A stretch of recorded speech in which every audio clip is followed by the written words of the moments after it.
Buenas tardes, mi nombre es Marielis Pérez, soy estudiante de tercer semestre de diseño gráfico, materia diseño y arquitectura 1, y hoy voy a estar hablando sobre lo que es el renacimiento y manierismo en algunos países.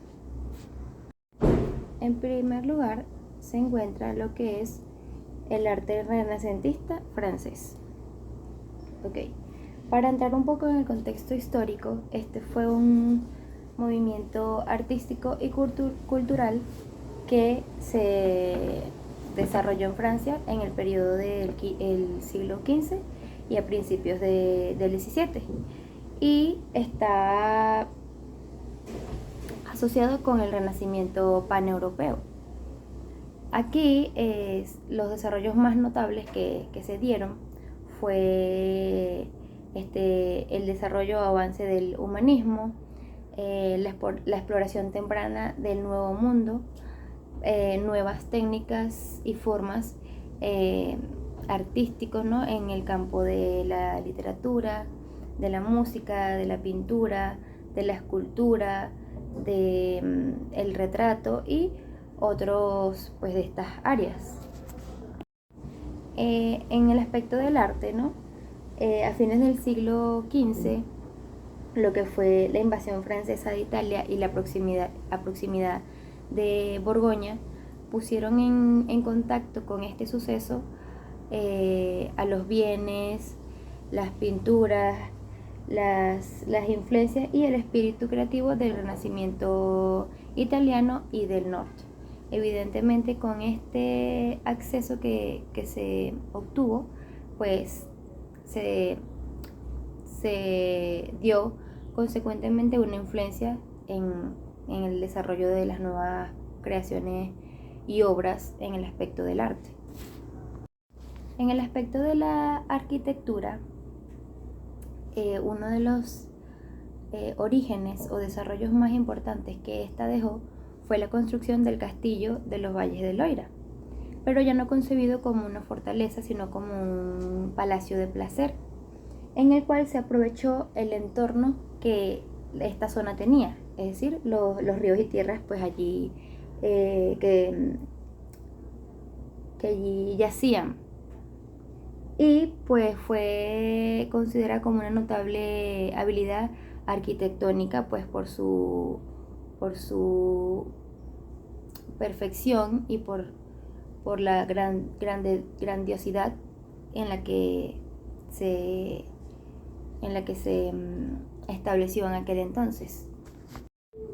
Continuamente, para este periodo, encontramos los jardines, que se caracterizaban por bastantes elementos en su composición.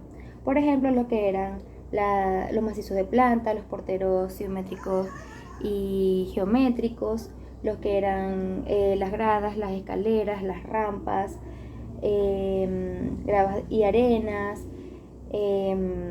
cascadas, agua en movimiento, fuentes monumentales, el uso excesivo de grutas artificiales, de, de laberintos y también de figuras mitológicas.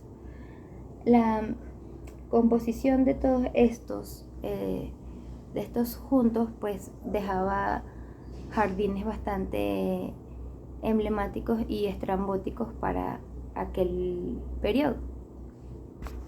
En el aspecto de la música, Borgoña era el área mayormente francófona y unificada con el Reino de Francia en 1477, ¿verdad?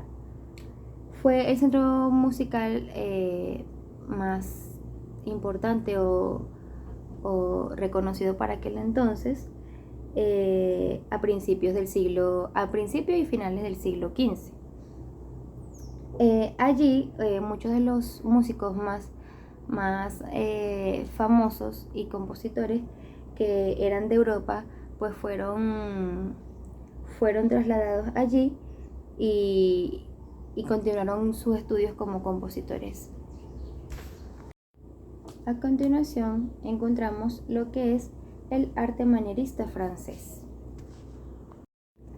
En el aspecto del arte, los los pintores que se daban cara en el primer cuarto del siglo XVII resultaron manieristas tardíos, ya que ejecutaban la pintura en una mezcla de lo que se había convertido para aquella época un estilo, o precisamente una mezcla de estilos entre lo internacional y lo ecléptico, por lo que no era a su totalidad el estilo manierista. Ajá. Pintura y escultura del manierismo francés. Es bastante curioso, ya que en este periodo destacaba o se creaban obras que eran mucho más importantes en el aspecto de la escultura que en la pintura propia. Es decir, la escultura era más resaltante en este periodo. Además que las que se desarrollaron aquí pues también tuvieron una influencia italiana bastante notable. Por otro lado, en el aspecto de los retratos que aquí se desarrollaron, eran bastante subjetivos, se caracterizaban por la extraordinaria subjetividad que representaban ellos, además de ser los más importantes en todo el género del retrato. Continuamente encontramos lo que es el arte renacentista de España. Okay. Para entender un poco de lo que es su contexto histórico, ¿verdad? Hay que saber que por lo menos mientras que en Italia en el siglo XV se encontraban en pleno renacimiento, en España por otro lado aún construían en el estilo anterior, una mezcla del gótico y el mudéjar. Okay. Ya estos puntos característicos del Renacimiento, como lo es las ideas humanistas y el arte clásico, no entraron en España sino hasta finales del siglo XV y tuvieron mucho más éxito y reconocimiento durante el siglo XVI. En el aspecto de la escultura era bastante común o principal usar el mármol para estas creaciones, sobre todo para los sepulcros de los reyes y de las grandes familias. Pero precisamente este era un material bastante costoso, por lo que dejaba un límite al acceso de él mismo. Por este motivo también se utilizaba la madera para poder hacer estas obras, haciendo que se notara que en este material o trabajar en este material daba muchas posibilidades. Una de las características más importantes aquí de la escultura es que también pintaban a detalle sobre estas esculturas, lo que les daba mucho más realismo a las mismas. En el aspecto de la pintura también se encuentra una influencia bastante notable flamenca e italiana para el desarrollo de estas, ya que los pintores que aquí hacían cara pues venían a trabajar a España, pero venían de otros países. Uno de los artistas más reconocidos y notables para la pintura del Renacimiento de España es el Greco, ya que él tenía algunos elementos bastante característicos y emblemáticos en sus obras que las hacían originales y únicas, como por ejemplo lo que fue figuras largas, los fondos casi abstractos, los colores y las luces extrañas. Para finalizar, en esta ocasión se encuentra lo que es el arte manierista en España. Ok. En cuanto al arte que aquí se encuentra, primero era una mezcla en la decoración grecolatina con el gusto flamígero por los ornamentos diminutos y surgió lo que se conoce como el estilo plateresco.